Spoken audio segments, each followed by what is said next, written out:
Saudações, todo mundo me ouvindo bem? Bom dia a todos. É uma grande honra tê-lo aqui conosco, um agradecimento imenso em nome do IDETO.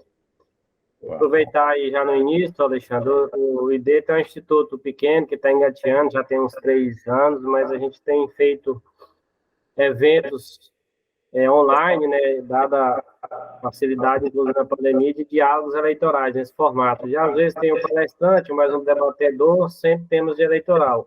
Nosso instituto ele é puramente de direito eleitoral, sem fim lucrativo, e a ideia é justamente, unicamente, debater o direito eleitoral. Então, a gente tem, graças a Deus, conseguido o tempo aí de renomados palestrantes, como Vossa Excelência, que desde já agradeço, né? Também um confrade da Abradep. Eu já o conheço, já conheço o seu trabalho, eu sou um grande admirador do seu talento. E o nosso formato aqui, o presidente do nosso evento é o doutor Juvenal, aqui também é membro do IDETO, e aí vocês ficam à vontade para estabelecer se vai perguntas no meio, ou após, aí doutor Juvenal e o professor Alexandre aí fiquem à vontade aí para, quando tiver à vontade, pode iniciar o evento, viu, doutor Juvenal? Passa a palavra para Vossa Excelência. Tá. Presidente Márcio, agora são 10h28 e eu não nasci na Suíça, não. Aproveitando, eu quero aqui dar as boas-vindas ao professor Alexandre Basílio e quero cumprimentar a todos aqui. Me permite o meu presidente, o doutor mestre Márcio Gonçalves. Eu quero cumprimentar a todos em nome do meu conterrâneo Flávio Suarte, que está aqui, grande advogado, dono da Miracema, né, professor Flávio? Mais um abraço a todos e eu vou só esperar aqui, doutor Rogério Bezerra, grande eleitoralista lá de Gurupi, eu vou só esperar dar às 10h30 e eu passarei, deu 10h30, passarei aí oficialmente a sua fala, presidente Márcio, para que o senhor possa dar as boas-vindas e daqui eu encaminho, somente como sugestão, até porque eu acho que a condicionante é interessante nesse sentido. Vamos deixar o professor Alexandre Basílio fazer a sua explanação e, ao final, quem tiver alguma pergunta, vai nos repassando, professor Márcio. O senhor me auxilia aí junto com a sua equipe. Eu sou muito ruim de métodos eletrônicos, confesso, e não tenho vergonha de falar isso, porque sou da época da máquina de escrever ainda daquelas pequenas. Mas, enfim, vou esperar só dar 10h30 aqui, presidente Márcio. Aí, pronto, deu 10h30, presidente Márcio. Muito bom dia a todos, aos membros do IDETO, aqueles que ainda não fazem parte, mas certamente o futuro farão. Temos a honra hoje de estar aqui na presença do professor Alexandre Basílio. Eu passarei aqui ao presidente Márcio para dar as boas-vindas a todos. Posteriormente, eu lerei aqui e ficarei uns 15 minutos para ler o currículo do professor Alexandre, porque é muito grande. Mas, enfim, presidente Márcio, a palavra é de Vossa Excelência. Como eu tinha dito aí, eu agradeço imensamente a presença já do doutor Alexandre Basílio, que é um âncora nessa área do eleitoral digital, uma pessoa muito estudiosa, que é nosso confrade da Abradep, e eu teve a honra de convidar ela a aceitar o convite para nos brindar com o seu conhecimento aqui no IDETO, e é um profundo conhecedor. Aquela outra palestra que eu sou apaixonado, professor Alexandre, nós vamos tentar fazer ela presencialmente, aquela do 106 do Código Eleitoral, aquela sobra, aquela lá faço questão da gente organizar um evento aqui e trazê-lo presencialmente, porque aquele tema é muito interessante. O senhor tem uma forma de demonstrar como se chega naquele cálculo muito bom. Então, mas hoje a gente vai ficar com um tema mais resumido, em razão do tempo. Então, eu desde já agradeço. E, como eu digo, o IDETO é um instituto de direito eleitoral sem fim lucrativo que tem por objetivo debater o direito eleitoral. Eu quero aproveitar para agradecer aqui, Alexandre Basílio. Nós temos aqui promotor de justiça, que eu estou vendo aqui o doutor Fábio Lang, obrigado pela presença, vários advogados, estudantes, doutora Gisele, o diretor-geral do TRE, doutor Machado, esse doutor Leandro Finelli, o doutor Rogério, são as pessoas, doutora Aline, são as pessoas que eu eu estou vendo aqui na minha tela. Me perdoe os que eu não consegui visualizar. Eu agradeço. Então, é um público do que o senhor tem hoje aqui, são advogados, estudantes e servidores da Justiça Eleitoral, conhecedores um pouco de direito eleitoral. Então, eu passo a palavra para Vossa Excelência, doutor General, abrir aí para conduzir os trabalhos, e fique à vontade aí para Leandro Manzano, que foi agora, meu doideto, para conduzir os trabalhos, doutor Cleide, para conduzir os trabalhos aí, fique à vontade, o formato que vocês querem estabelecer, pergunta no início, ao final, então eu passo a palavra para Vossa Excelência, doutor General. Doutor Márcio, muito obrigado, presidente Márcio. Um bom dia a todos e a todas. Obrigado pelo comparecimento de vocês. Eu tenho certeza que o professor Alexandre Basílio nos dará não somente uma aula, mas nos mostrará atualmente o que se tem em formato, no caso do nosso tema de hoje, que é direito digital, né? Mas vamos lá, eu passarei imediatamente a ler o currículo do professor Alexandre Basílio, cientista político, graduado em Direito, com especialização em Direito Digital, Direito Eleitoral, Gestão de Riscos, Cibersegurança, mestrando em Ciência Política pela Universidade de Lisboa, certificado em Metaverso e Alfabetização para o Futuro pela Universidade de Stanford, é professor de Direito Eleitoral e Direito Digital, membro da Abradep, presidente da Comissão Temática número 03 da primeira jornada de Direito Eleitoral promovida pelo TSE com o objetivo de criação de enunciados sobre propaganda política, direito de resposta, pesquisas eleitorais e poder de polícia. É coordenador do grupo temático da propaganda eleitoral do TSE para sistematizar as normas eleitorais e resoluções eleitorais do Tribunal Superior Eleitoral para as eleições, no caso do ano de 2022, eu tenho certeza também que o será em 2024.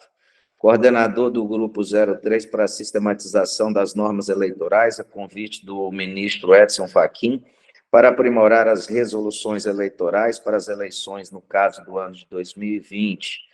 Membro da equipe que redigiu o projeto do novo Código Eleitoral. É analista judiciário na assessoria de procedimentos especiais do Tribunal Regional Eleitoral do Rio Grande do Sul. Professor Alexandre Basílio, com esse currículo, a palavra é do senhor e o aprendizado será nosso. Muito obrigado pela sua presença, tenha a palavra. Muito obrigado pela gentileza das palavras, doutor Juvenal. Agradeço meu amigo Márcio, a quem já tivemos a oportunidade de ter alguns encontros aí em eventos Brasil afora. Então, estou muito feliz de ter sido convidado pelo IDETO para participar desse evento e falar de um assunto tão importante que muitas pessoas, infelizmente, ainda não tiveram a oportunidade de se debruçar sobre ele, muitas vezes em razão das experiências, em razão da sua própria geração. Eu sei que algumas pessoas passam por isso. Inclusive, eu sempre brinco que tecnologia, o sinônimo de tecnologia é aquilo que surgiu depois que nós nascemos, né? A gente considera a tecnologia tudo que veio depois de nós. Então, muitas pessoas têm essa grande dificuldade de lidar com o tema tecnologia e a gente vê isso. Isso tem uma consequência nos processos e a gente vai, inclusive, comentar algumas coisas a respeito de decisões que já foram dadas sobre tecnologia e quando você tem um pouco de conhecimento sobre a área, você percebe que aquela pessoa que decidiu, ela realmente deixou a desejar em alguns aspectos tecnológicos. Bom, então, de antemão, cumprimento a todos, cumprimento todas. É uma grande alegria estar aqui com vocês, e a gente vai falar de direito digital e tentando voltar essa nossa fala um pouquinho mais para o direito digital eleitoral, em virtude das eleições de 2024, e aí eu quero mostrar para vocês alguns desafios que nós teremos. Eu vou compartilhar minha tela com vocês, e aí eu queria que vocês dissessem para mim se vocês estão vendo aí com perfeição, se não está dando algum lag, se está tudo normal. Confirmem para mim, por gentileza, se apareceu uma telinha aí, direito digital essencial, das eleições de 2024. Apareceu. Ótimo, pessoal. Bom, então vamos lá. Qual é a ideia aqui, pessoal? A ideia é a gente falar de direito digital como acessório para todo o trabalho dos advogados, membros do Ministério Público, servidores. Para o TRE, por exemplo, é essencial agora com o combate à desinformação voltada para o pleito. Para o Ministério Público, não tem como ele abrir mão do direito digital, porque só assim ele vai entender como identificar e localizar infratores. E quando eu der exemplo do direito eleitoral, expandam isso para todas as demais áreas do direito. Se é execução, se é trabalhista, se é tributário, penal, então nem se fala, direito civil, tudo, em absolutamente tudo, o direito digital ele vai ser acessório. no eleitoral passa a ser essencial. Aquele que não entende um pouquinho de direito digital, um pouquinho de marketing digital, e o direito, é claro, se ele não tiver essa trilogia de conhecimentos, ele vai ter muitas dificuldades de atuar em 2024, porque a grande parte dos processos vai envolver algum conhecimento de direito digital. Nós temos aí desde o básico, que são as desinformações, propagandas eleitorais antecipadas, publicações de enquetes, publicações de pesquisa sem registro, tudo isso nos meios digitais, exigindo que você faça provas, exigindo que você identifique o responsável, exigindo que você entenda onde aquilo está hospedado, o que é um provedor hospedado em território nacional, em território internacional, o que é um Web Application Firewall, como é possível esconder, por exemplo, um provedor que hospeda um conteúdo. Se você não tiver esses conhecimentos básicos, fica muito difícil atuar em 2024, onde em praticamente todos os processos você vai ter que solicitar, que requerer uma quebra de sigilo para ter acesso a registro de acesso a aplicações, para ter acesso a registro de conexões do usuário, entender o que é um provedor de aplicação, um provedor de conexão e tudo isso. Eu sei que eu falei um monte de coisas aqui, muita gente está assim, mas meu Deus, quanta coisa eu preciso saber. Pessoal, isso é o básico. Realmente, sem isso, vai ficar muito difícil atuar em 2024. E ainda nem falei de deepfakes, de inteligência artificial, de tudo mais. Então, só para contextualizar vocês, eu sempre brinco com os meus alunos que existem dois tipos de usuários de tecnologia. O primeiro usuário de tecnologia é aquele que a gente pode relacioná-lo à obra de Aldous Huxley, quando ele falava em Admirável Mundo Novo. Quando a gente fala em Admirável Mundo Novo, é aquela pessoa que ela olha para a tecnologia e ela fica maravilhada, ela gosta, ela curte, ele tem todos os gadgets, ele compra, se sair um óculos capaz de filmar, ele vai lá e compra, surgiu um celular novo, ele compra, surgiu uma aplicação nova, ele quer testar. Essa é a pessoa que, ainda que ela não compreenda, ela admira a tecnologia e ela quer entender. Então ele se esforça para se inteirar daquilo. E aos poucos ele vai aprendendo. Então esse é como se ele tivesse ali, ele tenha sido também pré-concebido para utilizar esses artefatos tecnológicos, ele se interessa e gosta. Para esse, é bem mais fácil a gente atualizá-lo e introduzi-lo nesse novo mundo. Agora, existe um outro grupo que sofre muito. Esse outro grupo, a gente já vai relacioná-lo à Divina Comédia, ao Inferno de Dante, porque para ele aquilo ali é um martírio. Quando ele pensa em tecnologia, ele sofre. Se falar com ele que o PJE tem uma atualização que ele precisa fazer, ou que o certificado, né, o dispositivo dele de certificação deu um problema, ele já se desespera, ele não dorme. Se deu qualquer problema, assim que ele ligou o computador, apareceu uma tela, uma mensagem diferente, ele já fica desesperado, já vai atrás do estagiário, então ele nem aprende e nem quer aprender. Ele tem uma resistência gigantesca. Então esses dois grupos de usuários, nós vamos conviver com eles o tempo todo. O seu grande azar é quando esse usuário, que trata a tecnologia como o inferno de Dante, ele for o julgador da sua causa. Quando ele for o julgador, quando ele for o membro do MP, ou quando ele for, de alguma forma, ele tiver uma participação no seu processo, com essa resistência à tecnologia, aí, além de ser o causídico, além de propor ação, você vai ter que dar aula para explicar como aquilo funciona. E muitas vezes, ainda que você explique, ele vai dizer, não precisa dessa urgência toda para voltar o perfil de rede social de uma pessoa, isso é só preciosismo. Ela pode ficar aí uns 30 dias sem aparecer na rede social, que isso não vai gerar prejuízo, isso não é vida ou morte. Eu tenho coisas muito mais importantes para decidir do que voltar com um perfil que foi tirado do ar. Isso é uma bobagem. Só que às vezes ele não compreende que aquele perfil garante para aquela pessoa 300 mil reais por mês e ela mantém uma empresa com 20 pessoas trabalhando nos bastidores. Então, muitas vezes, o julgador também não entende isso. Então, em algumas situações, além de você ter que explicar a questão jurídica, você vai ter que explicar o contexto tecnológico envolvido ali. Bom, e aí a gente tem um problema. A gente tem um problema porque a gente tem várias formas de falar de direito digital. Do ponto de vista do jurídico, do judiciário, de todos os stakeholders ali envolvidos, a gente tem como falar do usuário da tecnologia, do aplicador do direito, a gente pode falar daquele que, de alguma forma, vai ser submetido às decisões jurídicas. Então, tem várias formas de falar de tecnologia a partir de vários vieses, de vários pontos de vista. E aí, só para a gente contextualizar, para aqueles que são advogados, principalmente que acabaram de passar na prova do AB, vão começar a advogar agora, e eles não sabem bem em que área atuar, o que eu recomendo é, comecem pelo direito digital, porque a partir de agora ele vai ser acessório para todas as demais áreas. Observem o tamanho do universo de clientes. Só para vocês terem ideia, essa é uma pesquisa da Febraban, que diz que o Brasil, ele é o país com o maior número de dados pessoais vazados do planeta pelo segundo ano consecutivo. E aqui, pessoal, é o começo de tudo. Quando os dados de uma pessoa vazam na internet, a partir dali uma quantidade absurda de crimes são possíveis. Eu, neste momento, a partir dos dados vazados, eu sou capaz de pegar o nome do Dr. Juvenal Kleiber, coloco aqui no meu sistema na Deep Web, e ele vai trazer para mim absolutamente todos os dados do Dr. Juvenal. Vai trazer CPF, identidade, quais carros ele tem, todos os endereços dele, os números de telefone dele, nome da mãe, nome do pai, se ele fez declaração de imposto de renda esse ano ou não, se essa declaração está na base, se ele já recebeu né, qualquer tipo de retorno dessa declaração, se ela está na malha fina, absolutamente tudo, baseado em bases de dados vazadas na internet. Isso é consequência de, talvez, de alguns comportamentos das empresas que ainda não levam a sério o LGPD, mas o que isso aqui nos interessa? O que isso aqui nos interessa é que cada vez mais os advogados terão clientes com problemas do direito digital, que sem o conhecimento do digital você não vai conseguir resolver. Então, o tempo todo isso vai aumentar cada vez mais, pessoal. O Brasil é líder em vazamento de dados no mundo. Infelizmente, isso ainda estamos só no começo. Antes de começar a melhorar, a gente ainda vai piorar muito. Essa aqui é uma outra pesquisa que mostra que 26% dos correntistas de contas bancárias no Brasil já sofreram algum tipo de golpe ou de tentativa de golpe. Imagine, 26%. E aqui é dos correntistas. Aqui só levar em consideração pessoas que têm contas bancárias.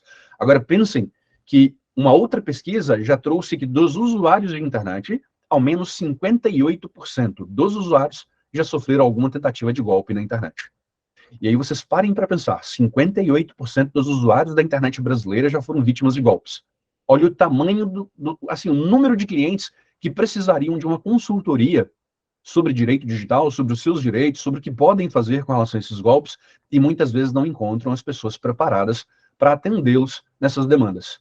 Então, não adianta, não tem para onde correr, e aqui até agora, eu falei apenas do direito digital como núcleo, como principal ferramenta para atuação. Mas a gente vai falar daqui para frente como direito digital, como acessório.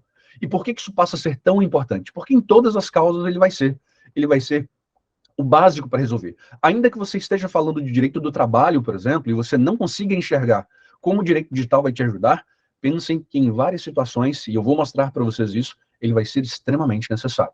Então, para começar, só para a gente contextualizar essa fala, eu sei que eu não tenho muito tempo hoje, mas só para a gente contextualizar essa fala, para vocês entenderem o quanto essa matéria é importante, eu costumo dividir o universo de usuários da internet em dois grupos.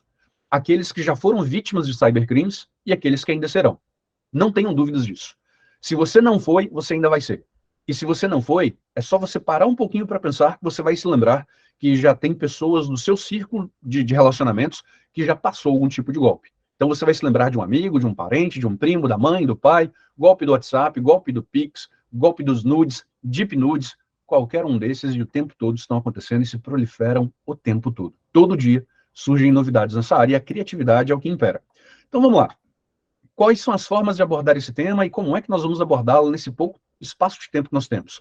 A primeira forma de abordar esse tema é do ponto de vista do advogado em relação ao judiciário.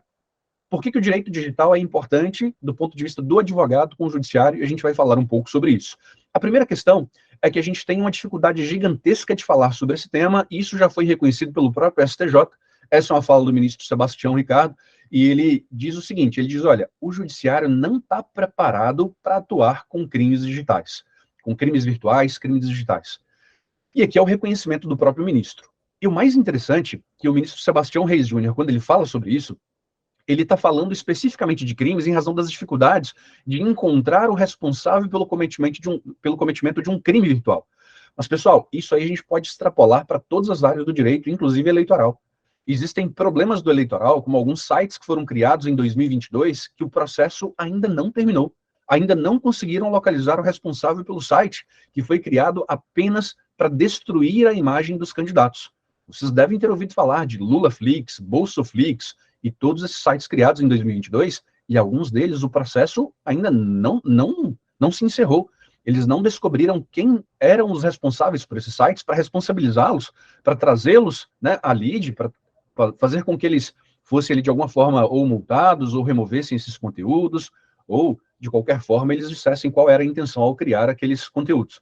De qualquer forma, sem esses conhecimentos é impossível a gente atuar. Então, do ponto de vista do advogado, é bem interessante porque vocês vão cada vez mais precisar desse conhecimento.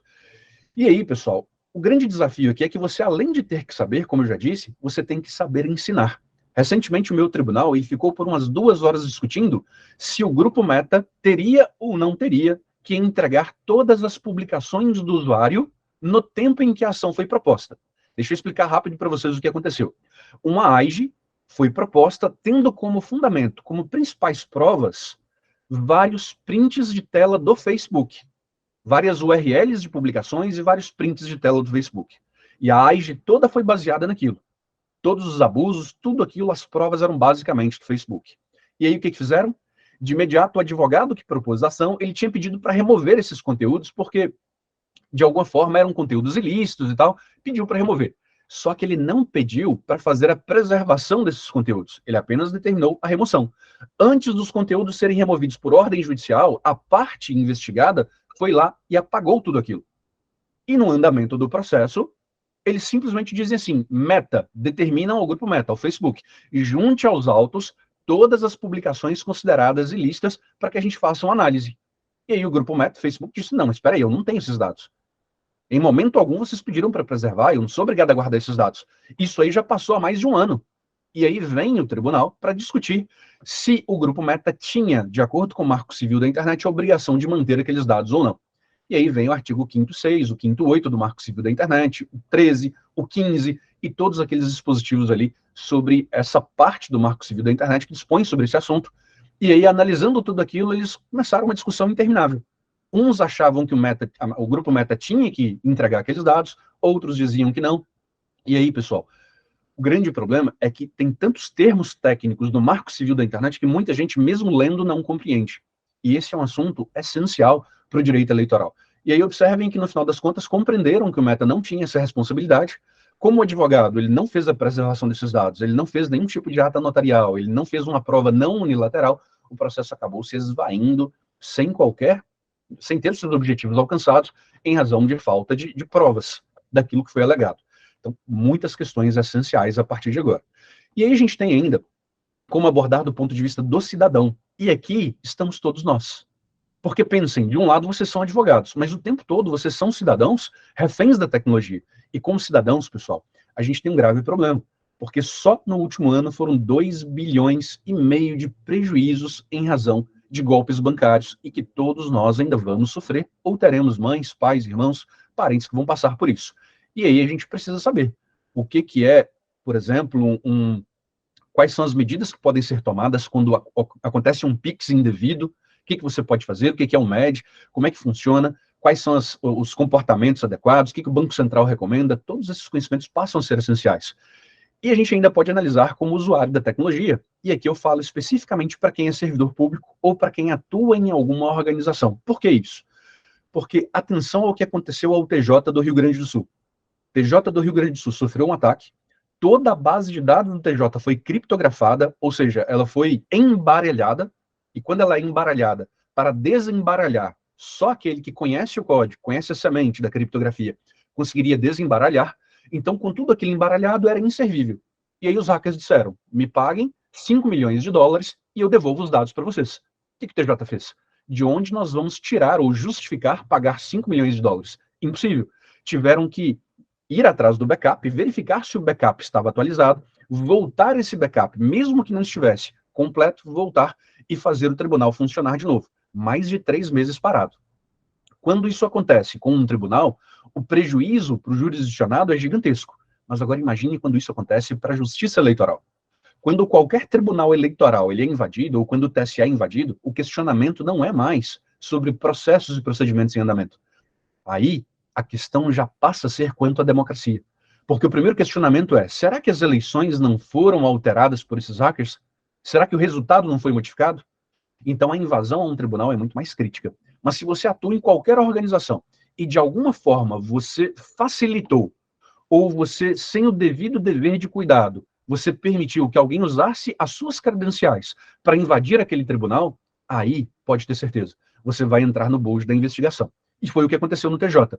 Um servidor do TJ houve uma ordem, busca e apreensão de todos os equipamentos na casa dele, porque o acesso tinha sido feito pelo nome do usuário e senha dele, e uma juíza também, que estava envolvida, na verdade envolvida como vítima, coitada, bem como o servidor, também a corregedoria fez a investigação.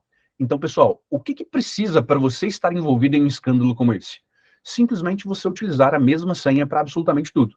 Então, se o Rogério Bezerra, ele tem lá o e-mail dele, é o mesmo e-mail que ele entra na instituição de trabalho, e ele usa aquele e-mail, e em todos os lugares que ele cadastra aquele e-mail para ter acesso a algum serviço, ele coloca a mesma senha. E a senha é RBL 2023, asterisco. Só isso que ele coloca com senha. RBL. Pessoal, qualquer desses lugares onde houver vazamentos de senhas, eu vou tentar aquela mesma senha em todos os outros serviços e em vários vai funcionar. Assim que eu entrar na OAB pela conta dele, entrar na instituição onde ele tem acesso pela conta dele, na investigação eles vão perceber que o acesso foi feito pela conta do Rogério e vão investigá-lo. E no caso do TJ, como eram 5 milhões de reais cobrados, é muito comum que aconteça o seguinte, o hacker ofereça para um membro daquela organização um percentual disso para que ele facilite a entrada dos hackers. Então, isso tem que ser investigado. Então, vão investigar o RBL, o Rogério Bezerra Lopes, para saber se ele não facilitou a entrada dos hackers. Então, de qualquer jeito, todos os dispositivos dele sofrerão busca e apreensão para que essa investigação seja feita. E isso está acontecendo cada vez mais. Então, como usuário da tecnologia, você servidor público, membro do Ministério Público, juiz, qualquer que seja a sua relação com o serviço público estadual, federal, municipal, cuidado. Porque mais cedo ou mais tarde, você pode sofrer esse problema. E está acontecendo cada vez mais, como aconteceu aqui no TJ, aconteceu no Senado, Detran do DF, e eu teria vários exemplos para dar para vocês. Só para que vocês tenham ideia, em 18 meses, um tribunal foi invadido a cada 41 dias. Olha a relação de tribunais. A gente teve ali TRF da primeira, STJ, TSE, TRF da terceira, 7ª Vara Criminal de São Paulo, STF, TJ do Rio Grande do Sul, TSE, TRT do Rio Grande do Sul, TRT do Espírito Santo, TRF da terceira, Justiça Federal de Pernambuco, e a maioria dessas invasões não é por incompetência da equipe técnica de cada um desses tribunais, é pela facilitação do usuário. Pessoal, os usuários usam senha de 1 a 8, até hoje. Usam senha, minha senha 1, 2, 3. A senha mais comum do Brasil hoje é 1, 2, 3, 4, 5, 6. Então vocês imaginem que as pessoas estão brincando com a tecnologia. Então, com qualquer uma dessas senhas, eu consigo quebrá-la com um teste de força bruta ou um teste de dicionário em questão de segundos. E se eu quiser invadir um tribunal usando o nome de usuário e senha de uma pessoa, eu vou conseguir em fração de segundos, se ele não tiver uma senha que seja uma senha que resista a esse tipo de ataque. Então a gente tem uma série de problemas. E o problema aqui é que a partir do usuário isso acontece, mas isso envolve todos vocês como advogados, porque observem, aqui tanto na Procuradoria Regional da 5ª, quanto no TRF da primeira e da terceira, os hackers, através de nome de usuário e senha de usuários, eles conseguiram acessar, conseguiram entrar no computador onde as decisões eram minutadas e alteraram a minuta da decisão. Havia um alvará de 600 mil reais para ser pago, os dados da conta destino já estavam lá, eles entraram e alteraram os dados da conta para que eles recebessem aquele alvará de 600 mil. E eles só não receberam, nesse caso, só não receberam porque eles fizeram alterações na parte dispositiva da decisão e aquilo ficou bem bagunçado, eles não tinham conhecimento jurídico, e aí alguém percebeu e falou, não, tem alguma coisa errada aqui. Quem é que alterou essa minuta? E aí, quando foram analisar, viram que aquilo tinha sido alterado de madrugada, às vésperas do julgamento, e aí eles perceberam que havia um ataque, uma invasão ali em curso.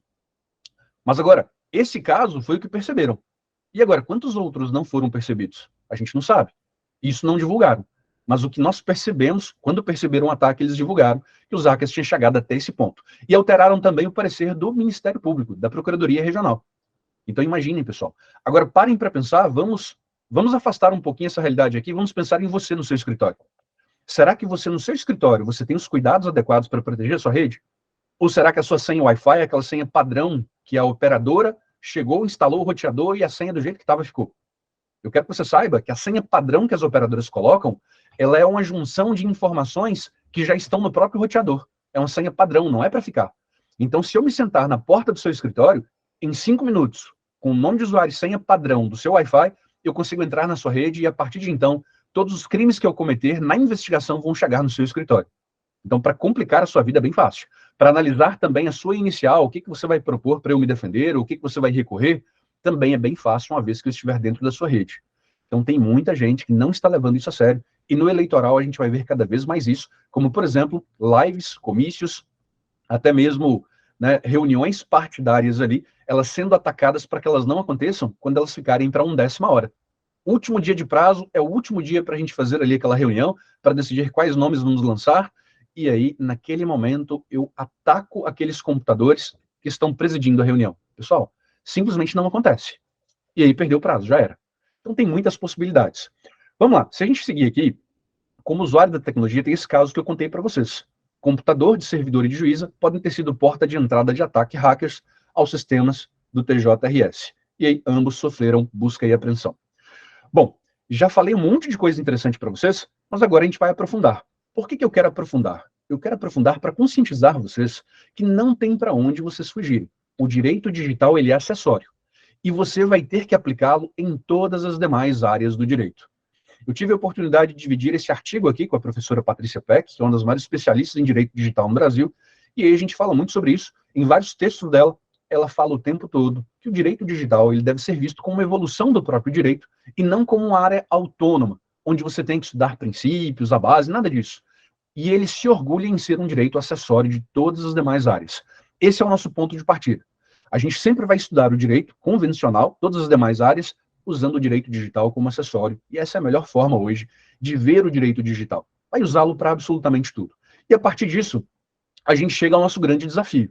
E o nosso grande desafio hoje, e você vai colocar isso como meta daqui para frente, é você adquirir pelo menos uma base para que você tenha o básico da fluência digital. Isso já vem sendo feito em vários países do mundo. Observem que países nórdicos ali, Austrália também, Nova Zelândia, principalmente Noruega, Finlândia, todos eles já ensinam sobre segurança cibernética para crianças a partir dos 5 anos. E aí a gente volta para o Brasil e vê o que está acontecendo. No Brasil, pessoal, os pais estão dando celulares para crianças a partir dos 5 anos e deixando que elas usem como brinquedo. E aí o que a gente está vendo acontecer cada vez mais, para quem trabalha nessa área, é crianças participando de conversas, de diálogos, de grupos, entrando em grupos de sexo, ou até mesmo sendo convencidas a mandar suas fotos íntimas, fotos nuas, para pessoas que se passam por crianças, mas que na verdade são adultos. Então eu encontrei recentemente em uma investigação uma conta do Instagram, onde ele reúne várias fotos de crianças do mundo inteiro, e ele diz como aquelas crianças, para ele, parecem apetitosas. E as crianças têm 5, 6 anos. Então você que é mãe, que é pai, coloca lá a foto do seu filhinho, lindo, maravilhoso, em uma conta aberta para toda a internet, achando que todo mundo vai gostar da forma como você cria a sua família. O que está acontecendo é que tem um marmanjo parado, pedófilo do outro lado, coletando aquela foto e postando no perfil dele, para que outros machos, para que outras pessoas que gostem de crianças admirem o seu filho. Então, muito cuidado. Enquanto em outros lugares estamos capacitando as crianças para que elas saibam sobre segurança cibernética, no Brasil estamos usando celulares e redes sociais como brinquedo para que as crianças nos deem paz e que elas sejam criadas pelas mídias sociais. Então, muito cuidado com isso, porque está acontecendo cada vez mais.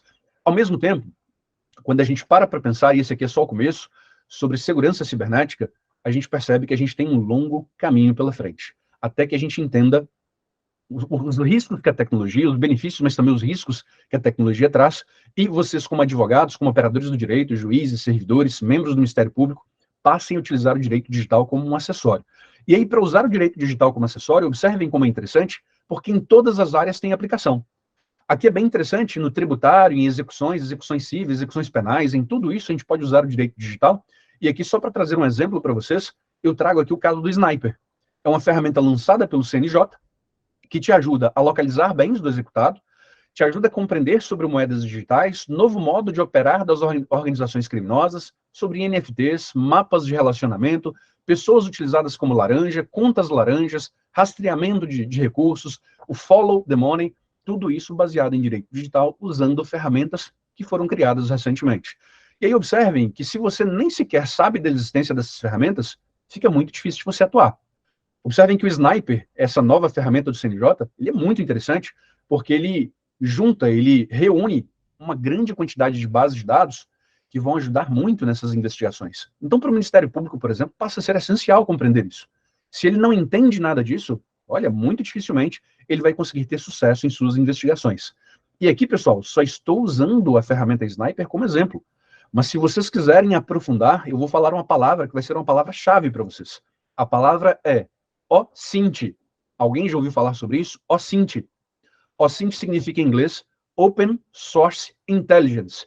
É uma investigação em bases de dados abertas. Enquanto no Brasil a gente praticamente ainda não fala sobre isso, no exterior já tem pós-graduações. Essa é a minha área de especialização, OSINT é investigação em bases de dados abertas, e aí, a partir disso, a gente consegue descobrir qualquer coisa sobre qualquer pessoa. Onde a pessoa esteve, o que ela fez, quais são as relações, com quem ela se relaciona, contas bancárias que ela tem, onde ela já morou, números de telefone, tudo isso está disponível. Para um bom investigador, isso é essencial a partir de agora. Bom, a gente tem questões do direito digital no direito tributário, a respeito, por exemplo, trouxe aqui apenas um exemplo para vocês, impressão 3D, é serviço, é produto, e todos esses conhecimentos passam a depender, né? Todas essas ações passam a depender do conhecimento de direito digital. Então, tem várias classificações importantes aí. A gente tem no direito do trabalho um caso que teve repercussão nacional, esse caso dessa moça aqui que foi propor uma reclamatória trabalhista, e aí, um pouco antes de entrar na audiência, antes de ouvir as testemunhas, ela posta um vídeo no TikTok onde ela dizia: eu e minhas amigas indo processar a empresa tóxica, e faz uma dancinha. O advogado contrário, muito diligente, né, para defender a empresa, ele vai lá, acompanha as redes sociais da pessoa que propôs a reclamatória, e ele verifica isso, leva aos autos, pessoal. E olha, ela teve ali alguns problemas com relação à litigância de má fé, com relação a questionaram os depoimentos em razão dessa amizade, desse contato íntimo entre as partes, a testemunha que não devia ter uma amizade íntima com a parte. Então, tudo isso ainda foram multados. Então, reparem a importância de um advogado diligente e conhecedor desses recursos tecnológicos atuais, para que ele atue nos processos dele. Se a gente parar para pensar, a gente tem, nem o próprio amor, por exemplo, ele tem ali a atuação livre atualmente. Observem que só pelo golpe do Tinder, já foram 7 vítimas só na Grande São Paulo, nesse período aqui do começo de 2022. Hoje esse número triplicou. 3 dessas vítimas foram mortas. E qual que é o modus operandi? Você lá, mesmo sabendo que você não foi beneficiado ali com a sua estética facial, você se acha bonito e acredita que uma moça linda do outro lado, uma modelo, está te dando mole e vai sair com você porque você conheceu pelo Tinder. E aí, você descrente, você sem reconhecer sua deficiência no seu aspecto estético ali, você topa aquele encontro e quando chega lá, não é a moça que está te esperando. São pelo menos 3 marmanjos. Te sequestram, e como cada um de nós atualmente anda com o caixa bancário no bolso, aí eles vão te colocar em cárcere privado e só vão te liberar quando limparem a sua conta por meio das transferências ali dos Pix que eles vão fazer. E várias pessoas estão sendo vítimas o tempo todo. E aí observem que 9 em cada 10 sequestros de São Paulo são golpes do Tinder. Pessoal, se o Ministério Público, o advogado, qualquer um vai atuar em um caso desse, ele tem que entender o que ele pode pedir, solicitar do Tinder, ele tem que entender como são feitas as quebras de sigilo, ele tem que entender o que é um provedor de aplicação, o que é um provedor de conexão, o que é NAT, o que é CGNAT, o que é IPv4, o que é IPv6. Se ele não tiver essa base, nem pegue o caso, porque você não vai conseguir descobrir nada a respeito da quadrilha. Então você depende desses conhecimentos atualmente. Então o direito digital, ele passa a ser acessório para o Ministério Público, é a ferramenta. Sem essa ferramenta, ele simplesmente não trabalha. Hoje é essencial. E aí, parem para pensar como as pessoas ainda tratam esse assunto de forma negligente. Aqui uma matéria dizendo que o excesso de informações compartilhadas pela internet coloca as pessoas em risco. Será que precisa convencer as pessoas disso? Eu acho que não deveria nem ser necessário convencer as pessoas disso, mas eu vou tentar convencer vocês. As pessoas colocam fotos dos filhos, fazem check-ins em restaurante, mostram o local de trabalho, colocam álbuns de viagens, colocam as pessoas com as quais elas se relacionam, colocam o carro com a placa do carro, absolutamente tudo na internet. E para que isso serve? Dê uma olhada nesse caso. Esse caso aqui, a fala do próprio sequestrador, né, do bandido ali, do preso, ele disse que, olha, foi muito fácil sequestrar a criança. Com 10 dias acompanhando a família pelo Facebook, eu sabia absolutamente tudo sobre eles. Sabia onde o pai e a mãe trabalhavam, sabia a escolinha do menino, qual é o horário do futebol dele, qual é o horário do balé da filha, tudo que eles faziam nos horários de lazer, tudo que eles faziam durante a semana, tudo que eles faziam agendados de segunda a sexta, eu sabia absolutamente tudo, com 10 dias. Tudo que eu precisei foi escolher o lugar mais tranquilo para eu realizar o sequestro e pegar a criança de 9 anos. Pessoal, sequestrou a criança de 9 anos, ficou 10 dias com a criança, pedindo 500 mil inicialmente de resgate, a família desesperada, e aí ele se perguntando, mas como é que ele descobriu sobre a gente? Poxa, exibindo o tempo todo ali todas as vaidades pelas redes sociais, os carros da família, as viagens, o dinheiro, a beleza da casa com toda a sua estrutura, viraram vítima fácil. E isso as pessoas fazem o tempo todo. O FBI recomendou há umas 2 ou 3 semanas, o FBI lançou uma recomendação dizendo o seguinte: se você não ofere qualquer tipo de lucro, benefício financeiro com a sua rede social, torne a sua rede social privada. Não faz sentido você expor para o mundo todos os seus dados se você não lucra com aquilo. feche aquilo apenas para o seu círculo íntimo. Não mantenha os seus dados. Para as meninas em especial, e aqui eu estou vendo que tem a Aline, que está aparecendo aqui na minha tela, bem assim de frente para mim. Aline, se você mantém sua rede social aberta sem qualquer benefício financeiro, você está se expondo a um risco desnecessário, porque a partir de agora, qualquer foto ou vídeo que você colocar, em primeiro lugar, se você coloca vídeos com a sua voz, eu posso clonar a sua voz e aplicar golpes em toda a sua família com a sua voz, pedindo dinheiro.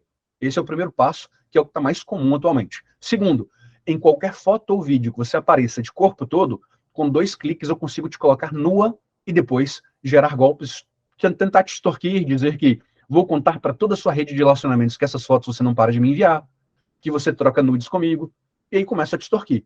E essa deepfake, que eles chamam de deep nude, está cada vez mais perfeito, ao ponto dele copiar a cor da pele, copiar detalhes. Se você disser que tem uma tatuagem, ele completa a tatuagem. Então isso está cada vez mais perfeito. Eu posso colocar a pessoa nua em fração de segundos, e a partir disso eu posso colocar essa pessoa, inclusive, em atos, né, sexuais. Em sua intimidade ali, ela tendo relações com qualquer pessoa. Tudo isso a gente alimentando, a gente entregando os dados, entregando toda essa base de graça para todos os infratores. E aí, voltando aos casos de assassinatos, de crimes, de compartilhamento de dados desnecessariamente, esse caso é um caso bastante triste. Era um promotor, era uma pessoa, um brasileiro, que era promotor no Paraguai, e ele, depois de enfrentar uma organização criminosa, ele simplesmente foi assassinado. Mas como que foi assassinado? Ele estava num hotel, no seu momento de lazer, e aí esses criminosos descobriram em que hotel ele estava, tudo baseado nas publicações da esposa. A esposa postava com um tal número, assim, com um número de detalhes tão grande, que eles sabiam até o quarto onde eles estavam naquele hotel. Então eles sabiam que era um hotel que tinha fundos para o Rio, chegaram pelo Rio, foram direto no quarto e mataram o promotor. Tudo isso em razão dos dados que as pessoas entregam pelas redes sociais e aí se colocam em risco. E aqui a gente chega na parte que nos interessa. E aí eu volto uma tela para fazer uma pergunta para vocês. Pessoal, se vocês tivessem, e aí se vocês fiquem bem à vontade para ou abrir o microfone ou falar pelo chat que a gente tem aqui na ferramenta, se vocês tiverem um caso qualquer para trabalhar, essa discussão foi uma discussão que nós tivemos em um dos grupos da Abradep essa semana. Se vocês tiverem um caso qualquer para trabalhar, e esse caso você precisar juntar provas essas que são digitais, como é que você faria essas provas? Você faria o famoso print de tela, onde você simplesmente vem aqui, copia a sua tela e cola lá na sua inicial. Você faria uma ata notarial tradicional, que é levar aquela URL até um cartório, pedir ao notário para entrar naquele endereço eletrônico e narrar o que ele está vendo com data, hora e tudo mais, ou você faria uma ata notarial digital. Qual seria o seu comportamento? Do lado de cá, quando você está do outro lado do processo, quando você não é autor, você defende a parte contrária, o réu. Se você percebe na inicial uma prova baseada apenas em print de tela, qual é o seu comportamento? Valida aquilo, o que você faz? A primeira coisa que eu quero que vocês pensem é que atualmente a gente tem um fator aqui que precisa ser levado em consideração. Então deixa eu colocar para vocês aqui, eu vou colocar isso aqui. Esse fator aqui precisa ser levado em consideração, pessoal. E no eleitoral isso está acontecendo o tempo todo. Como é que funciona a relação, a triangulação processual atualmente? Eu tenho aqui Dr. Cleidson, que está aqui, é o autor da inicial, está aqui. E aí eu tenho, do outro lado, ainda não está triangularizado, eu tenho o Dr. Márcio Gonçalves, está aqui. Então, Dr. Cleidson, Dr. Márcio Gonçalves. Quando o Dr. Cleidson ele propõe a inicial, essa inicial, pessoal, pelo PJE ou qualquer outro sistema, PROC que seja, ela vem aqui para o tribunal, mas ela não cai direto nas mãos do juiz, ela vai para a secretaria, ela tem todo um tempo, ela vai para o gabinete, ela entra lá na pasta de iniciais do gabinete, e aí os servidores vão analisar essa inicial, e depois que eles fizerem uma análise, no momento oportuno, eles vão mandar para o juiz, concluso ali para ele dar a decisão de acordo com o momento do processo. Qual que é o grande problema, pessoal? É que neste momento aqui, antes de chegar nas mãos do juiz, o Dr. Márcio já tem acesso. Ele já entra, principalmente no eleitoral, onde a gente contrata um estagiário que fica com calo na ponta do dedo de tanto apertar F5, a gente já sabe todas as iniciais que tem contra os nossos clientes. E aí o grande problema é que quando o Dr. Cleidson, ele propõe essa inicial, ele coloca o URL a respeito do fato que ele quer provar e junta um print de tela, o URL mais print. E ele acha, bom, se tem URL e tem print, basta quando isso chegar, o servidor do cartório, ele faz uma análise da minha inicial, ele vai checar esse print, vai confirmar se é idêntico ao URL, vai certificar esse conteúdo e está tudo bonito, tudo perfeito. Vida que segue. O juiz vai analisar se eu tenho uma tutela de urgência, ele já considera ou não. Se não tiver, citação para a parte contrária, vem fazer defesa. Tudo isso seria maravilhoso. Contudo, o doutor Márcio, muito esperto, fez todos os cursos com o professor Basílio. O que ele faz? Ele vem aqui, antes de o juiz analisar, e apaga a URL. Ele apaga esse conteúdo. Esse conteúdo ele apaga da rede social, da internet, ele tira. O que sobra quando o juiz for analisar? Apenas o print. E aí tem um grande problema. A gente precisa entender o que é um print de tela e entender qual é o valor probatório dele. O print de tela é uma prova unilateral ou uma prova bilateral? Essa discussão chegou ao TSE. E aí eu estou vendo que várias pessoas disseram aqui, doutor Márcio, vou contratar um especialista. A doutora Ivone, uma ata notarial. Doutor Márcio, eu faria os 3. Doutora Ivone, boa. Doutor Vitor, ata notarial digital. O print nem sempre é aceito, doutor Ivone. Tem que ter a ata para se resguardar. Print mais URL. Doutor Márcio complementou. Pessoal, a primeira coisa, isso aqui vocês não vão aprender em nenhum livro de direito. Eu vou explicar para vocês agora, eu vou deixar de lado o formado em direito, vou deixar de lado o juridiquês, e vai entrar agora o profissional de tecnologia que trabalha com isso desde 1996. Então eu vou usar alguns termos técnicos aqui, mas eu preciso que vocês não se prendam aos termos técnicos.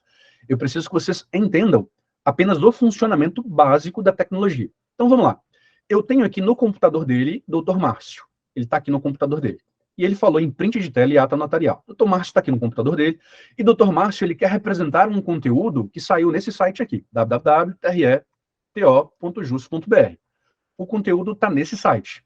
Ele entra no site do TRETO, está aqui o site, e ele faz aqui, pessoal, um print de tela do conteúdo. Isso aqui é ofensivo ao doutor Márcio. Então ele vem aqui e faz um print de tela. Aí ele vai vir, vai copiar essa parte aqui, bonitinho. Via de regra, eles copiam mostrando a URL aqui em cima, ó. Vai ficar assim, mostrando a URL.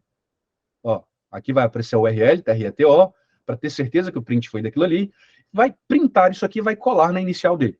Feito isso, o Dr. Márcio vai colocar a URL e vai colocar o print de tela do ilícito. Bom, aí tem um problema. Tem muita gente boa que desde 1996 acredita que quando o Dr. Márcio entra aqui no computador dele e digita www.treto.jus.br, na cabeça dele, ele está iniciando uma navegação na internet. E aí, eu estou navegando na internet. A gente tem muito costume de falar isso. Então, na cabeça do usuário, ele digitou o TRETO, ele imagina que a conexão dele começa a viajar pela internet, vai para o primeiro roteador, aí viaja mais um pouco, vai para o segundo roteador, aí vai viajando para a internet até chegar lá no servidor do TRE do Tocantins. E aí, quando ele estiver dentro do servidor do TRE do Tocantins, ele vai ver o site. Ele vai navegando na internet. Pessoal, esqueçam tudo isso do ponto de vista jurídico. Não existe o verbo navegar na internet. Para você entender isso, você precisa entender algo que é básico para o funcionamento da tecnologia, que é um protocolo chamado HTTP. Hoje em dia ele é acrescido de um S. Por que eu preciso entender esse protocolo para entender que isso aqui não existe? É porque quando você entende o protocolo, você vai entender que toda vez que você acessar um conteúdo na internet, quando esse conteúdo abrir no seu computador, nós estamos falando do passado. Nós não estamos falando do presente. E eu vou explicar isso agora, através de um dos métodos que nós temos no protocolo HTTP, que é o método GET. Não se preocupem com os termos técnicos. Eu vou explicar para que qualquer um entenda. O que é o método GET? Quando o Dr. Márcio entra no navegador dele, ele entra no browser, seja Firefox, seja Chrome, seja qualquer um. Para todos é a mesma coisa, porque depende do protocolo e do método. Quando ele entra aqui e digita www.treto.jus.br, não é o Dr. Márcio que vai até o servidor, pessoal. Ele envia esse comando aqui para esse servidor do TRE do Tocantins. O servidor do TRE do Tocantins interpreta, vê se esse comando é um comando válido, se não é qualquer tipo de tentativa de ataque, se está tudo certo, se preenche os requisitos.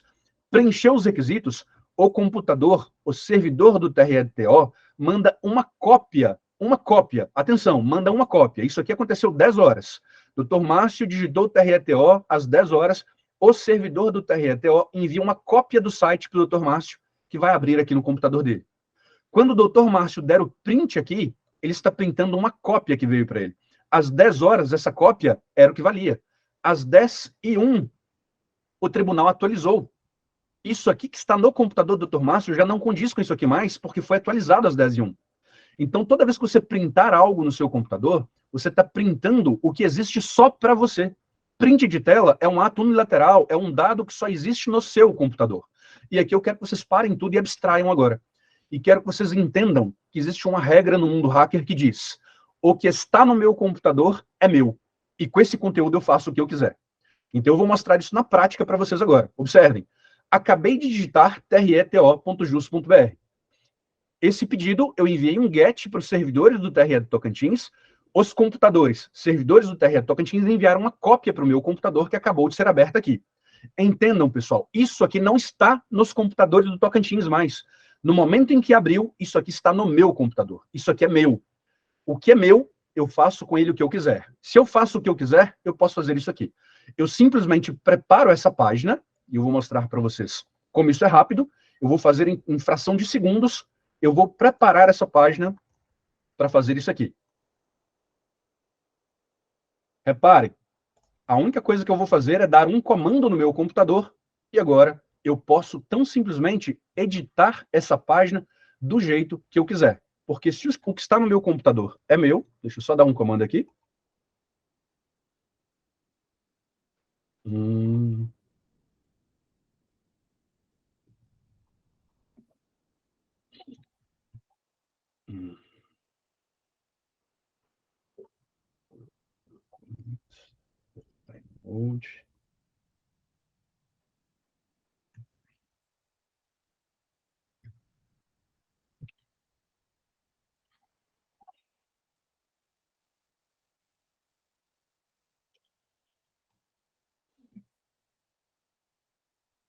Eu tenho várias formas de modificação disso aqui, pessoal. Deixa eu alterar aqui uma foto primeiro, para vocês verem como eu posso alterar de várias formas. Eu posso simplesmente colocar aqui, por exemplo, TRETO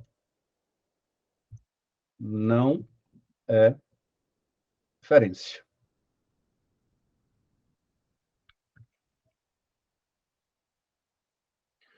TRETO não é referência em tecnologia, mas eu posso automatizar isso aqui. Deixa eu só fazer uma coisa aqui rapidinho. Vou recarregar e vou simplesmente tornar esse site editável com apenas um comando.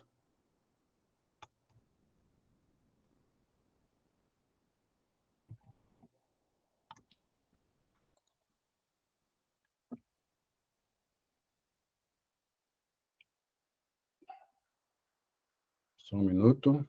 Estou com muita coisa aberta aqui.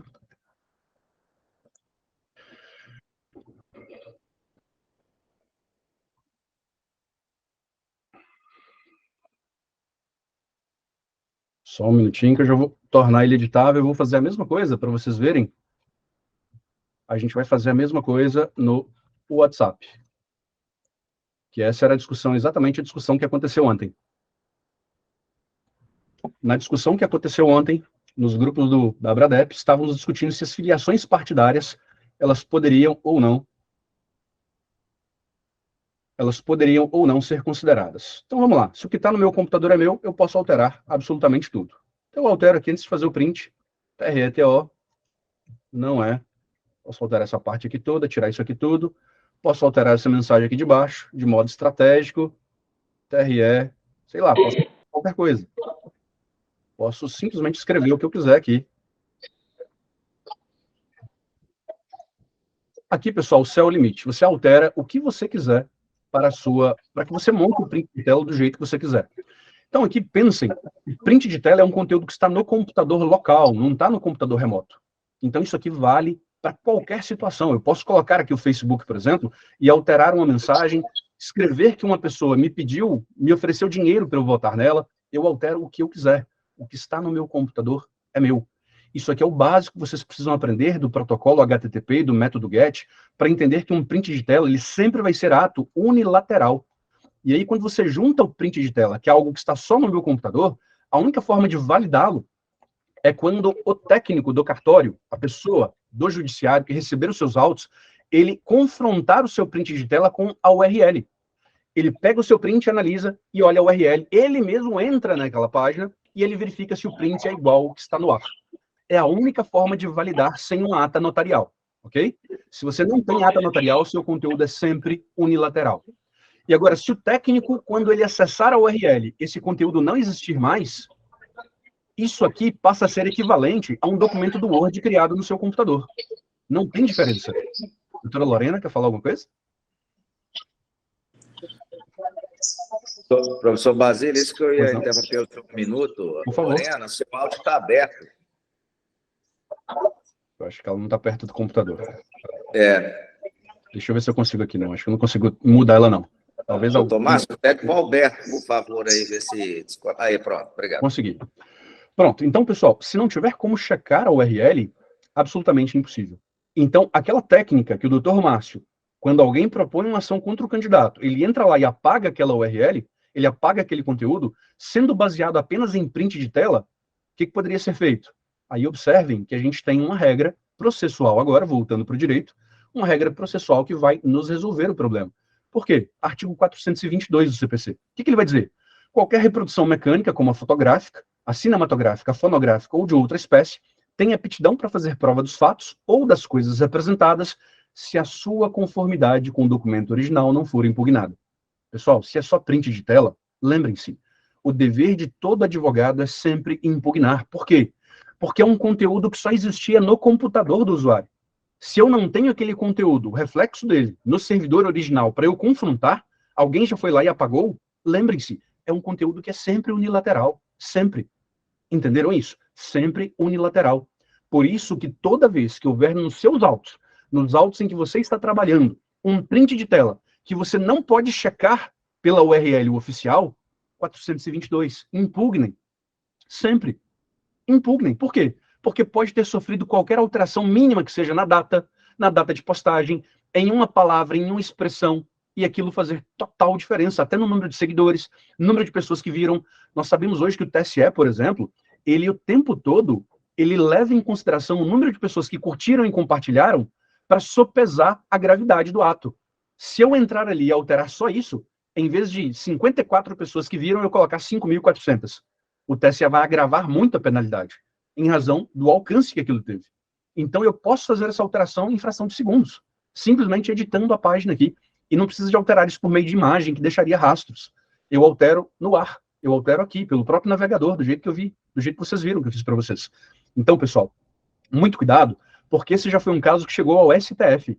A Procuradora-Geral da República, atenção a isso, a Procuradora-Geral da República, ela, diante de alguns fatos apresentados por uma jornalista, ela propõe uma denúncia contra um deputado federal baseado nos vídeos da conversa do Telegram.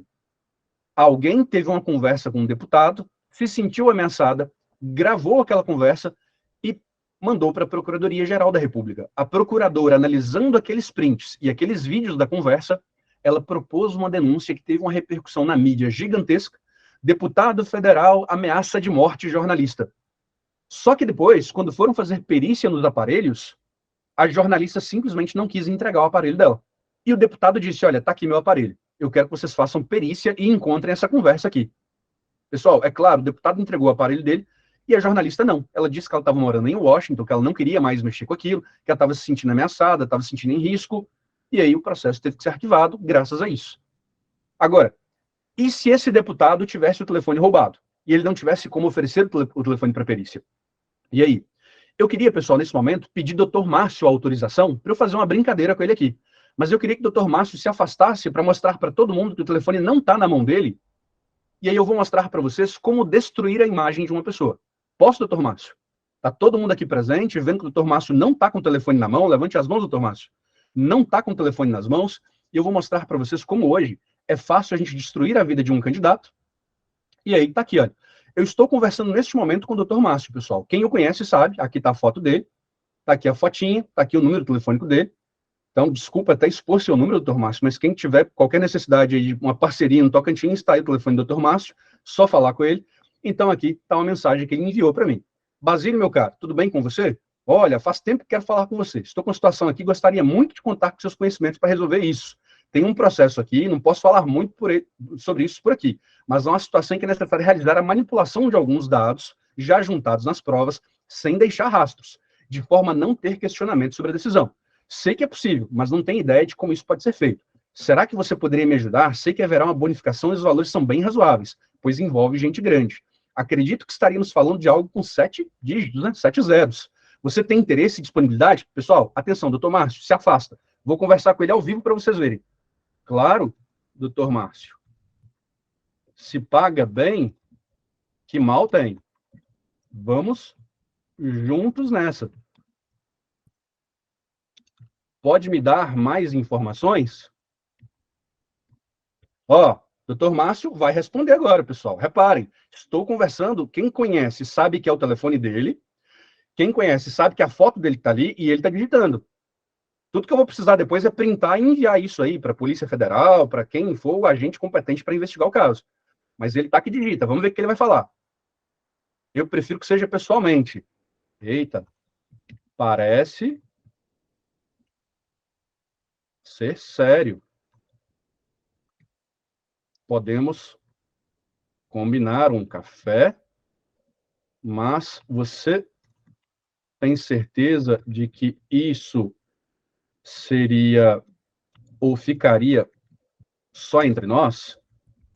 Pois incorreríamos em crime. E tá lá, doutor Márcio, tá que digita, tá que lê as minhas mensagens, estou falando do doutor Márcio ao vivo. Reparem, pessoal, olha aqui, esse aqui é o número do doutor Márcio, aqui é a foto dele, tá tudo aqui, tudo bem certinho. Eu posso, inclusive, levar esse WhatsApp num cartório, lá num notário, e pedir que ele faça uma ata notarial dessa conversa. E esse cartório, ele vai registrar na data tal, data de hoje, por exemplo, aqui, este número, 6399785374, teve o seguinte diálogo com o número que está no telefone. E ele colocaria meu número também. E aí observem que o cartório ele ia simplesmente narrar isso tudo. E observem que aqui tem uma proposta de manipulação de provas, e aqui a conversa vai acontecer. Eu vou montar a conversa do jeito que eu quiser. Se você recebesse os prints dessa conversa, ó, você recebe os prints dessa conversa, ou se você recebesse a ata notarial, isso aqui, pessoal, é o web WhatsApp, mas essa conversa está no meu telefone ao mesmo tempo. Então, se eu levo o meu telefone para o notário, ele vai fazer a ata notarial disso aqui. E aí você é juiz ou você é advogado do outro lado. Você recebe essa ata notarial de que essa conversa aconteceu. E aí eu quero que vocês me digam, como é que vocês vão lidar com isso? Seja print ou seja ata notarial. Se for corregedoria, vai fazer o que com o doutor Márcio? Se o doutor Márcio fosse servidor, juiz ou promotor, ele estaria afastado até a investigação ser concluída, de cara. Só com esse indício aqui. E o que eu estou falando para vocês não é teoria. Isso aqui já aconteceu em um processo no STF. Está aqui o processo. Nesse processo... Então, Brasil, diga-se que eu não sei onde tem as mensagens, viu? Ah, mas aí, olha, se eu for fazer o serviço... Meu celular não apareceu. Se eu for fazer o serviço completo, doutor Márcio, eu vou, inclusive, pedir alguém para roubar o seu celular, para o senhor não ter como provar que essa conversa não aconteceu. Eu vou pedir um menino aí, um flanelinho, qualquer um, para poder, vou pagar para rouba o celular dele. Porque aí ele não tem como provar que não aconteceu. Só preciso roubar seu celular. Porque através da perícia, no seu celular, você provaria que nunca teve esse diálogo. Mas tirando a perícia, pessoal, já era. Já era. Até que o doutor Márcio prova que ele não tem nenhuma responsabilidade com isso, ele está lascado. E foi isso que aconteceu nesse caso aqui, onde a procuradoria, observem, a procuradora, ela propõe uma denúncia contra o deputado federal e ela diz que as provas são contundentes, porque ficou claro a responsabilidade, a materialidade, a autoria, porque o número que aparece nas conversas é o número do deputado, assim como era o número do Dr. Márcio que aparecia nas conversas comigo, o número realmente é dele. Então, tudo está aqui, está provado, e aí junta aqui todas as ameaças, e aí, em razão disso, ela propõe, ela junta os prints todos, junta o vídeo da conversa, eu poderia ter filmado a minha conversa com o Dr. Márcio aqui, para eu juntar, para dar mais validade ainda, e aí, no final, ela pede ali a condenação. E aí, pessoal, se chegasse para vocês, como é que vocês se comportariam? Quero ouvir vocês agora. Vamos lá? O que vocês me dizem? Caso semelhante a esse, professor Alexandre? Uhum. Exatamente? Se chegasse para o senhor como julgador, doutor Juvenal, chega para o senhor uma ata notarial provando que o doutor Márcio teve essa conversa para manipular as provas de um processo. Como é que o senhor reagiria a isso? Ata notarial, que via de regra no Brasil, ainda tem presunção iuris tantum de veracidade. Reparem. Como julgador, não é? Como julgador, não é isso? Como julgador. Depois a gente pensa como advogado. Contrário. Bom, se ninguém tivesse pedido, eu faria uma busca e apreensão de ofício nos telefones, fazer perícia. Olha aí, pessoal, busca e apreensão nos telefones de ofício. E aí, imagine. Agora, imagine se fosse, por exemplo, doutor Juvenal, uma tutela de urgência. Baseada nesses prints, eles pedissem uma tutela de urgência baseada nisso aqui. E o senhor ali não tem a triangulação das partes ainda, o senhor só tem o autor pedindo uma tutela de urgência e te mostrando essas provas. E ele prova ainda que há verossimilhança das alegações porque ele fez prints de tela. Ele fez, na verdade, ele não fez só print, ele fez uma ata notarial, tá narrada pelo notário, que tem presunção de juris tantum. E a tutela de urgência, o senhor ia negar ou o senhor ia conceder, baseado nessas provas? Bom, no caso, por isso que eu não vou ser julgador nunca, professor Alexandre, né? Apesar de ser filho de um, mas eu não serei nunca, porque o correto seria, nesse caso, ele conceder, mas o problema é que, concedendo, ele poderá estar resolvendo o problema de um, mas, no caso, poderia estar avalizando o crime de outro. Então, esse é que é o grande problema. Mas, em tese, como julgador, você tendo uma ata notarial, teria que conceder. Você não tem como não conceder. Agora, o problema do nosso direito hoje é tão grande, pela palestra do senhor aqui, eu já quero dizer que nós já estamos 2 minutos afastados da hora, mas o tema, nós temos que dar aí, mestre Márcio, pelo menos mais uns 10, 15 minutos ao professor, porque o tema é fantástico, isso aí é maravilhoso. Inclusive, muito se assemelha àquela que o senhor fez agora em Goiás, dia 23, né? Do mês de maio. Então, assim, eu concederia, mas é difícil. É difícil, porque se você não conceder, você estaria, em tese, avalizando o crime de um, mas se conceder e ficar aprovado posteriormente, mas aí é aquela coisa, se ficar comprovado que foi de maneira criminal, essa aversão, as pessoas teriam que pagar por isso também, né? Então, não teria como, teria que conceder. Eu só quero mostrar mais uma coisa para vocês, pessoal. Eu quero que entendam o funcionamento do WhatsApp. Muitas pessoas colocaram para mim, mas isso é uma prova no Verifec. A Ana Cecília. Atenção, eu ainda não publiquei nada. Estou falando para vocês em primeiro. Os testes, sendo conteúdo do WhatsApp, ainda que você faça uma ata notarial digital, ele ainda não está validado. Deixa eu mostrar para vocês por quê. Olha só, esse aqui é o telefone do Dr. Márcio. Esse aqui é o meu telefone. Atenção, telefone do Alexandre. Quando o Dr. Márcio me enviou a primeira mensagem, essa mensagem passa pelos servidores do WhatsApp e os servidores, os computadores do WhatsApp, eles se questionam, o celular do Alexandre está ligado? Não está ligado. Então essa mensagem se mantém aqui. O celular do Alexandre está ligado? Não está ligado. Então a mensagem se mantém aqui. E ele vai se perguntar isso durante todo o dia, até ele perceber, opa, celular do Alexandre está ligado. Envia a mensagem do Dr. Márcio para ele e apaga ela daqui. Pessoal, as mensagens do WhatsApp, elas só existem aqui e aqui. Só que eu disse para vocês que qualquer conteúdo que esteja no meu computador, ele é meu. Eu faço com ele o que eu quiser. Sendo assim, isso é uma regra geral, tá? Não cabe exceção. Se essa mensagem que o Dr. Márcio me enviou está aqui no meu dispositivo, só no meu, não existe cópia dela aqui. Se ela está aqui, eu faço com ela o que eu quiser. Então, eu altero essa mensagem no meu WhatsApp e depois eu consigo validá-la no Verifect. Então, eu posso alterar a conversa todinha com o Dr. Márcio aqui, uma conversa lícita que nós tivemos, ou criar do zero e validá-la depois no Verifect. Ok? Eu consigo fazer isso e eu posso provar. Eu ainda não publiquei, mas eu já faço isso nos meus cursos, eu já mostro para os alunos que nem sequer um Verifect, Original Mail ou qualquer outro que validasse um conteúdo aqui no meu celular, ele seria crível. Você só poderia confiar perfeitamente se houvesse perícia nesse aparelho aqui e nesse aqui, para que houvesse o confronto das mensagens trocadas. Se não houver perícia nos dois, eu consigo manipular a conversa que vocês quiserem e validá-la em qualquer ata notarial. Por isso que hoje, para a gente finalizar, cuidado. Ata notarial não tem mais presunção iuris tantum de veracidade. Se houver qualquer questionamento, considerem. Se você é advogado de qualquer caso, onde haja ali a possibilidade de questionar uma ata, cuidado. E isso para 2024 vem forte, porque o TSE já pacificou a ideia de que atas notariais, ou até mesmo prints de tela e atas notariais, eles têm que ser vistos com cuidado, principalmente para provar filiação partidária. Mas essa discussão, ela talvez não seja de conhecimento dos juízes de primeiro grau. E quando eles forem verificar filiação partidária, fora do prazo, pela súmula 20, que pode ser provada por qualquer outro meio, talvez eles reconheçam a filiação a partir de uma conversa do WhatsApp. Se essa conversa realmente aconteceu, está filiado, e o juiz reconhece. E se essa conversa nunca tiver acontecido? O juiz vai validar uma filiação, e eu estou falando de um problema simples, que é uma filiação partidária, mas que ocupa 70% do nosso trabalho nessa época de registro, mas eu posso aqui validar filiações que nunca aconteceram. Então, pode ser que apareça um espertinho que ele vai vender para os candidatos que não conseguiram se filiar, na 1/10ª hora, a filiação para o partido que ele quiser.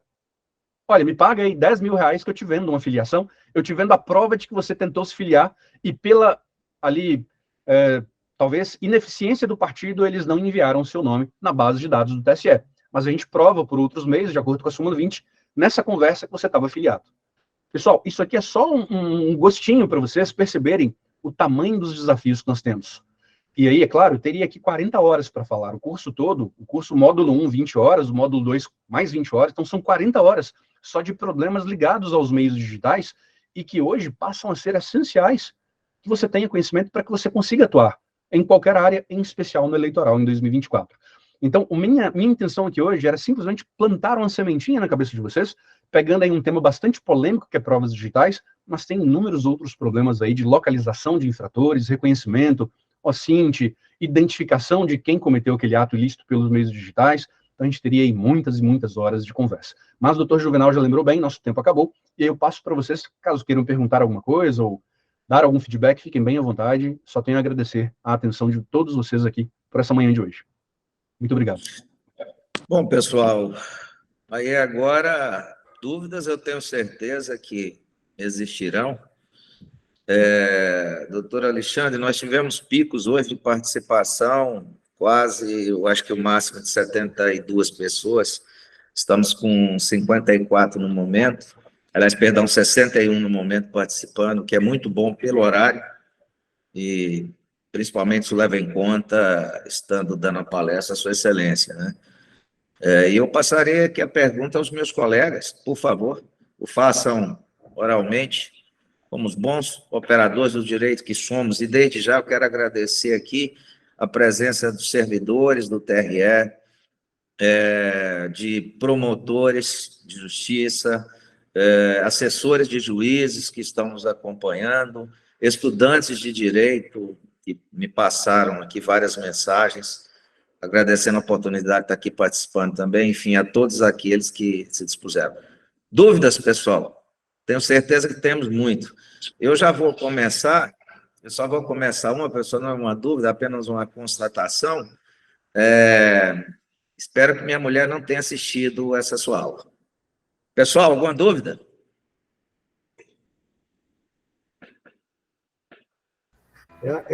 Se me permitem, né, eu gostaria de agradecer o convite muito honroso que o Dr. Juvenal Kleber me fez, e o Dr. Márcio Gonçalves, né, pelo Instituto de Direito Eleitoral do Tocantins, parabenizar o professor Alexandre Basílio, aí, que fez uma palestra muito exitosa, como ex-membro e ter comandado também o nosso GAECO e ter sido membro do GENECOP, do Grupo Nacional de Combate ao Crime Organizado, teria que convidar o doutor e professor Alexandre Basílio para ilustrar mais a mente dos membros do Ministério Público, viu, doutor Juvenal? Eu digo que a minha formação toda foi entre advogados, né? Eu tive a sorte de fazer mais de 65 cursos de extensão junto ao Instituto de Advogados de São Paulo, IASP, e lá em São Paulo, na minha época, em 96, eram, salvo engano, 350 mil inscritos na Ordem dos Advogados do Brasil, 35 mil associados da ASP, e apenas 85, 105 membros convidados do IASP. E ali tinham 3 níveis de palestras. Palestras de procuradores, defensores, promotores, juízes, aí tinha a palestra dos advogados. Eu digo que o advogado sempre tem que ter um vernáculo e uma forma de entreter tanto o juiz, quanto o magistrado, quanto o outro advogado, e tem que sugestionar uma decisão favorável ao seu cliente. Então, ele tem que saber trabalhar com a cabeça do promotor, com a cabeça do magistrado, e é por isso que vocês são muito mais ricos do que nós somos simples assalariados, né? E os advogados são sempre muito mais ricos e merecidamente, porque não é fácil a vida dos senhores. E o que eu tenho a dizer dessa palestra, e já tive outras excelentes palestras junto ao Grupo Nacional de Combate ao Crime Organizado, que a gente tem que agradecer a Deus pelos livramentos que Deus nos dá, porque Hoje, o papel aceita tudo. E a esfera digital também aceita tudo.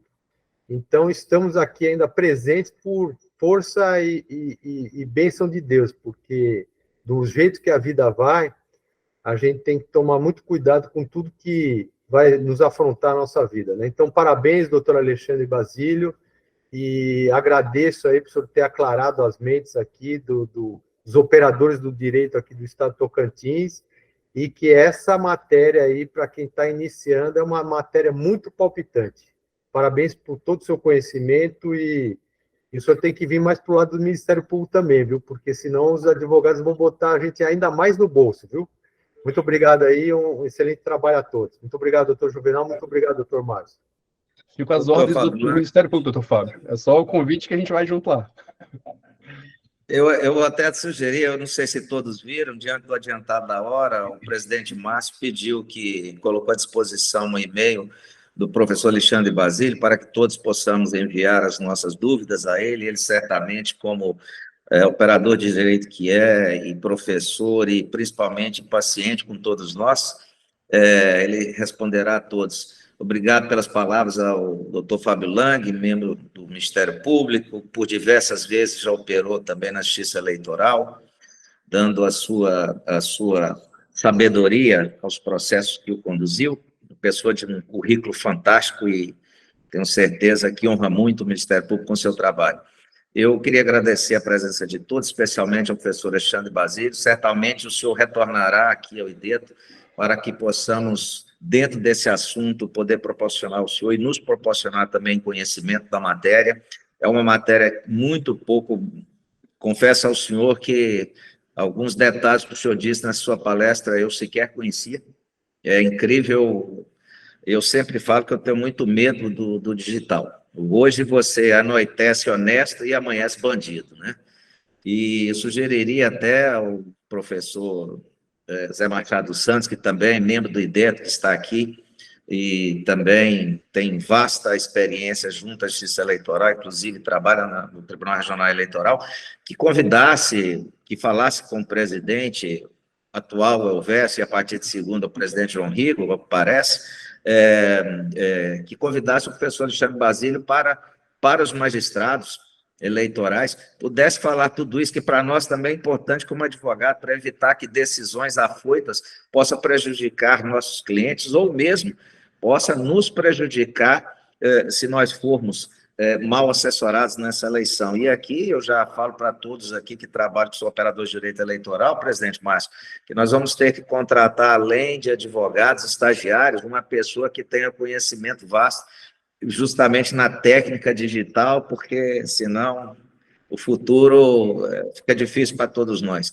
Professor Basílio, eu passarei a palavra ao senhor e, posteriormente, ao presidente Márcio, que finalizará, agradecendo mais uma vez, parabéns, excepcional, o seu conhecimento, a facilidade que o senhor tem de nos passar essa sua experiência, não somente como professor de área, mas como também pessoa que trabalha junto ao direito eleitoral. Muito obrigado, o IDETO está muito satisfeito, honrado com a sua presença e a sua palestra. Eu tenho certeza que falo em nome de todos aqueles que participaram conosco desse evento. Passo a palavra ao senhor e, posteriormente, o presidente Márcio encerrará. Muito obrigado por tudo, fique com Deus.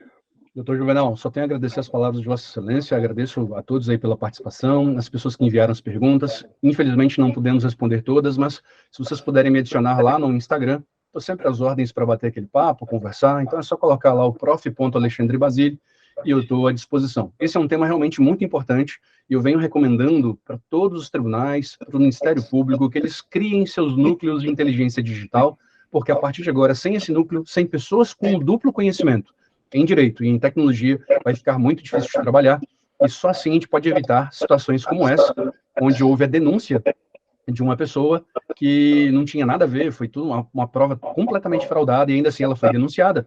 Se fosse um cidadão comum, tudo bem, mas para um candidato, caso a gente manipule uma situação para criar ali um factoide para prejudicá-lo, a gente poderia sim gerar um desastre para aquela campanha e fazer com que, baseado em uma desinformação legitimada pela Justiça Eleitoral, ele perdesse votos e até perdesse a eleição. Então, a gente tem que ter muito cuidado, porque a gente está tratando com temas relacionados à democracia. Não é apenas prejuízo financeiro ou prejuízo de imagem. É democracia, é perda de mandato, é tudo isso. E o direito digital passa a ser um acessório importantíssimo nessa batalha. Mais uma vez, muito obrigado, pessoal. Estou às ordens. Doutor Márcio. Doutor Alexandre Bacedo, parabéns pela excelente palestra. Já digo ao senhor que o senhor bateu o recorde de tempo. Nós tínhamos aqui no máximo 40, 45 minutos, já vamos aí para mais de 1 hora. E, na verdade, o senhor falou, né? Plantou uma sementinha que trouxe mais dúvidas, mais instigou mais questões que nós temos que debater. E, com relação à sua vinda aqui, eu já tinha tratado com o Machado, doutor Juvenal, a gente tentar aí uma palestra em parceria, inclusive até já tinha conversado com o Machado sobre aquele tema do doutor Alexandre, para não fazer online, fazer presencial, dada a relevância, a gente poderia aproveitar, então, doutor Machado, juntar esses dois temas e fazer um evento entre o IDETO e a Justiça Eleitoral, de 1 dia ou 2 dias, seria, assim, de grande valia trazer os juízes, trazer os promotores, porque realmente se trata de democracia e como a gente atua na eleitoral, as provas que a gente tinha era isso, se eu fosse juiz, como fui juiz da propaganda, concedia com esse sprint.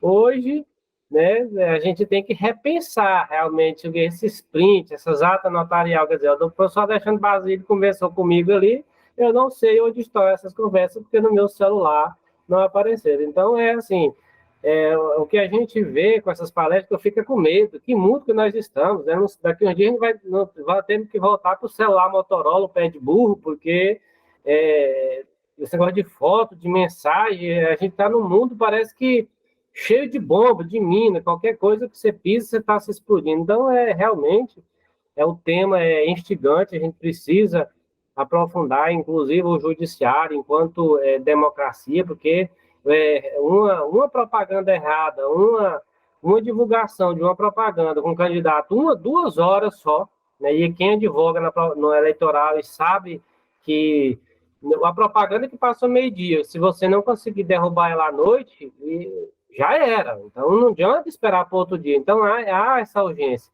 E com essa fragilidade das provas, isso traz uma estabilidade e uma segurança muito, muito grande, tanto para os candidatos quanto para a justiça. Então, realmente um assunto que precisa de muito estudo, muito debate, para realmente trazer essas provas, os tribunais equipar com essa retaguarda aí, para antes do juiz decidir, realmente ter essa retaguarda. Eu sempre tive cautela quando decidia na propaganda, e sempre tinha um servidor, e sempre eu perguntava, e aí, isso aí tá assim, existe, não existe? Que eu já tinha essa preocupação. Inclusive, nós tivemos um evento lá do Alexandre Basílio, não sei se eu participou da propaganda em Cuiabá, feito pelos TRS, foi muito bom e se discutiu muito isso. Acho que foi 2018, 2019, muito essa questão. Mas, assim, a hora já extrapolou totalmente. Eu quero agradecer penhoradamente no nome do IDETO. Presidente Márcio? Vossa Excelência, pois não? Me desculpa, o doutor Fábio Lang levantou a mão, eu não sei se o senhor quer falar, e o doutor Thales Henrique também, mas nós já estamos no horário avançado, mas não poderíamos deixar de atender. Eu pediria, Sua Excelência, que concedesse uma liminar para abrir esse precedente, por favor, para o doutor Fábio Lang e o doutor Thales Henrique, que sejam rápidos, por favor. Doutor Thales, ele pediu primeiro, depois é bem rápido, o meu é só um lembrete, por favor. Doutor Thales está ouvindo? Vamos lá, doutor Fábio Lang, por favor. O professor Alexandre Basílio, ele lembrou de um fato importante, que é a questão do núcleo, a criação do núcleo de inteligência digital.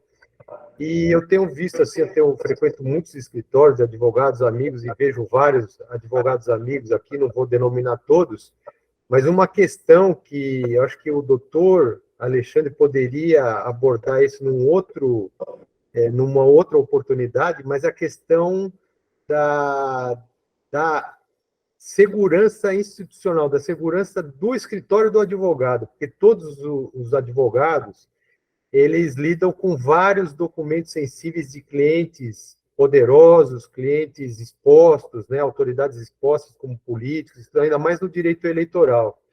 O Ministério Público e a magistratura, eles eles fixam muito a mente na questão da nossa defesa de documentos, né, da nossos núcleos de inteligência digital nós temos, mas eu acredito que os advogados devam começar a se preocupar, e acredito que já tem essa preocupação, de defender os seus documentos também, ter uma segurança do escritório e dos próprios advogados, porque qualquer hacker pode invadir, se invadem STF, TSE, Ministério Público, as Forças Armadas, com certeza o escritório do advogado com tantos documentos sensíveis pode ser cooptado de dentro do próprio escritório do próprio advogado. Isso a gente aprendeu muito nos crimes cibernéticos, né, no GENEPOC e nos GAECos. Eu acho que, doutor Alexandre, se eu puder, o presidente Márcio, pela IDETO aí, trazer mais essa questão da segurança dos próprios escritórios aí, dos advogados, acho que seria de bom ouvir. É só essa sugestão e que eu quero deixar aos advogados. Obrigado. Aos quais respeito demais, viu? Pode ter certeza disso. Obrigado, Tofá. Doutor Tarles, tinha levantado a mão e deve estar nos ouvindo aí. Caso não tiver, doutor, aí qualquer manifestação, manda depois no chat, no e-mail. Eu quero agradecer, encerrar, doutor Alexandre, agradecendo mais uma vez a disponibilidade de Vossa Excelência.